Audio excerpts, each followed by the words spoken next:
Hey, good afternoon. It's Monday here at Sullivan Christian Church, and I'm here with Sean and Stefan, and we are going to give you the one thing from Sunday's sermon. First, before we start that, we want to say thanks to everybody who gave yesterday. This is just a portion of what was given and collected for Bumper Sunday for the food drive, so if you want to bring some stuff by this week, please do that. But what we want to do is give you one thought from each one of us about yesterday. My thought is this: sometimes our faith calls us to do extraordinary, unusual, and maybe even crazy things like staying in a house that's on a wall that's crumbling. So I don't know what's going on in your life, but this week I want to challenge you, when the world goes into chaos, just to put your faith in God and stay in His Word and stay in the house. That's really good. I want to piggyback off the idea of faith.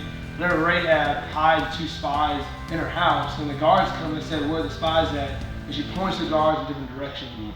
And she really risked her comfort zone. She risked what was normal for her, but putting her faith in a God that she doesn't, she can't even see. And a lot of us today, in our church especially, as well as in your own lives, we're faced with a big struggle. Am I going to put my faith in a God or give up my comfort zone? And a lot of times we choose our comfort zone rather than being faithful. And like you said yesterday, if she would have not had faith, if she would have said, "Yeah, they're up in the rafters," then she would not have been remembered from Jericho. She was the one person who was remembered because she was the one person who lived out faith in a God she'd never seen. That's my big takeaway. That's good. That's good.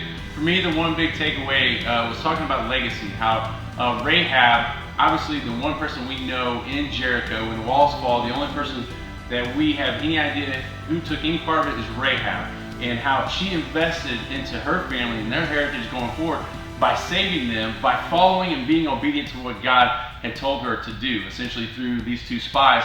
And so the one thing that I think about is that God always makes a way. Just like how Jesus has grafted us in to a heritage, a Jewish tradition, essentially, allow us to be a part that gets the inheritance of the kingdom. We see that through Rehab. Right here, she took the opportunity for her family to get grafted in, to be a part of the Israelites at this moment by being obedient to God. And it's just awesome to see that God always makes a way. Alrighty. So as we move forward, there's your one thing to take away from the 3 of us. So we hope you have a great week, and we look forward to seeing you this coming week at Sullivan Christian Church. God bless.